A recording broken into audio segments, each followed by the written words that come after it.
Hello hi. ഇന്ന് നമ്മൾ യത്തീങ്കാനിയിൽ സ്ത്രീ സന്ദർശന ദിനമാണ്. അപ്പം എല്ലാ വർഷവും ഉണ്ടാകുന്നതാണ് കേട്ടോ. അത് ഒന്നുകിലും ഏപ്രിൽ അല്ലെങ്കിൽ മെയ്. ഇപ്പം അധികം മെയ് മാസത്തിലാണ് ഉണ്ടാകല്. അപ്പം ഇന്ന് അതിന് പോവുകയാണ്. അവിടെ യത്തീം മക്കളെ പ്രാർത്ഥനയും ഇതൊക്കെ ഉണ്ടാവും. അപ്പോൾ അതിലൊക്കെ ഒന്ന് പങ്കെടുക്കാനും അവർക്ക് വേണ്ട സംഭാവനകൾ വെച്ചാൽ നമ്മളെ കൊണ്ട് കഴിയുന്നത് കൊടുക്കലുമാണ് കേട്ടോ ഞങ്ങൾ. അപ്പോൾ എല്ലാ വർഷവും പോകലുണ്ട്. അപ്പോൾ ഈ വർഷവും പോവുകയാണ്. ഞാനും ചെറിക്കിന്ന് ലീവാണ്, ഞായറാഴ്ചയാണ്. അപ്പോൾ ഇന്നത്തെ വിശേഷങ്ങളൊക്കെ ഒന്ന് നിങ്ങൾക്ക് കാണാം കേട്ടോ. അപ്പോൾ നമ്മളെ ചാനലൊന്ന് സബ്സ്ക്രൈബ് ചെയ്യാനും ലൈക്ക് ചെയ്യാനും മറക്കരുത്. ഓക്കെ, അപ്പോൾ കാണാം.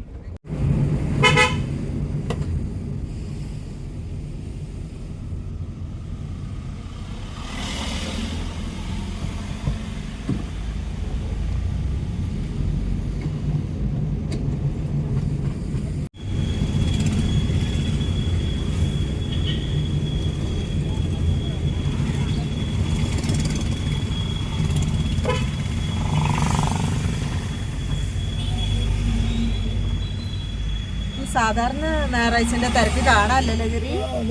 ഞാനിപ്പോ അത് ആലോചിച്ചു നോക്കണത്. കേരളത്തിൽ നിന്ന് ഒരുപാട് വണ്ടികൾ ഉണ്ടാകലുണ്ടല്ലോ ടൂറിസ്റ്റ്.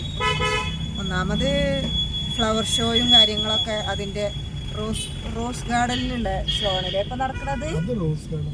ഫ്ലവർ ഷോക്ക് ഇനിയും ഒരു 1-2-3-4 ദിവസമൊക്കെ ഉണ്ടാവും എന്നൊക്കെ പറഞ്ഞു കേട്ടു. എന്താന്നറിയില്ല, കറക്റ്റായിട്ട് ഡേറ്റ് എന്നാന്ന് പറഞ്ഞിട്ടില്ലല്ലോ. ഫ്ലവർ ഷോന്റെ ഡേറ്റ് പറഞ്ഞോ? നാളെയാണോ ഫ്ലവർ ഷോ? ഓ, നാളെ തുടങ്ങൂലേ?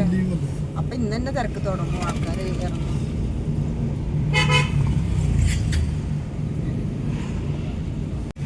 എത്താനായിട്ടോ യത്തീങ്കാനിയില്. ഇതാണ് തോരണങ്ങളൊക്കെ തൂക്കി അലങ്കരിച്ചൊക്കെ ചെയ്തു. ഒരുപാട് കുട്ടികൾ പഠിക്കണ ഇതാണിത്.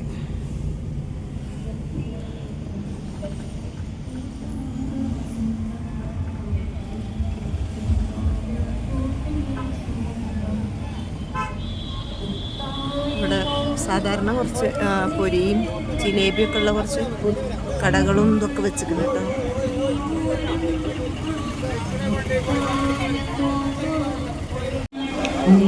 വെള്ളം ഒക്കെ കൊടുക്കുന്നുണ്ട് ഇവിടെ.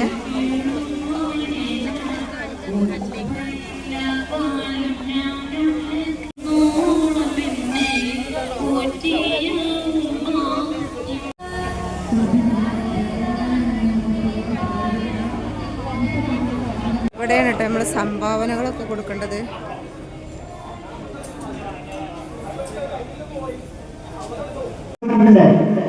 ഒരു സഹോദരി നൽകിയാണ്. ജോലിയിൽ നിന്നും കിട്ടിയ ദേവാലയിൽ നിന്നും വന്ന ഒരു സഹോദരി തന്റെ സഹോദരനെ വിവാഹം ശരിയാകാൻ വേണ്ടി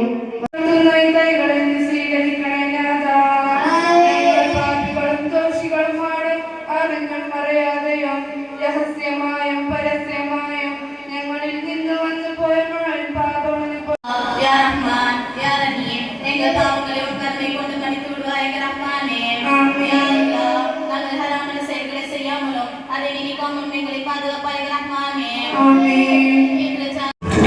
തുടക്കം കുറിക്കപ്പെട്ട മഹത്തായ സ്ഥാപനമാണ് ഗുഡലൂർ താലൂക്ക് യത്തീംഖാന. അനാഥത്വത്തിന്റെ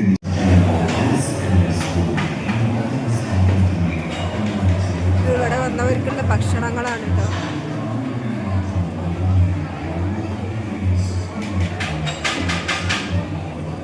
കുറച്ച് ശർക്കര ജിലേബി വാങ്ങിട്ടോ. ശർക്കര ജിലേബി കണ്ടിട്ട് അതും വാങ്ങി. ഇവിടെ യത്തീങ്കാനിയിൽ നിന്ന് വെജിറ്റബിൾ ബിരിയാണിയാണ് കേട്ടോ. അതൊരു 2 പാക്കറ്റും വാങ്ങി വന്നു. അപ്പം ഞങ്ങൾ ഫുഡ് കഴിക്കട്ടെ. ചിക്കൻ കറി ഞാനും ഇവിടെ ഉണ്ടാക്കി വെച്ചതുണ്ട്. അപ്പോൾ അതും കൂട്ടിയിട്ട് ഫുഡും കഴിച്ചിട്ട് അപ്പോൾ ഇന്നത്തെ വീഡിയോ ഇത്രയേ ഉള്ളൂ. അപ്പോൾ എല്ലാവർക്കും ബായ്.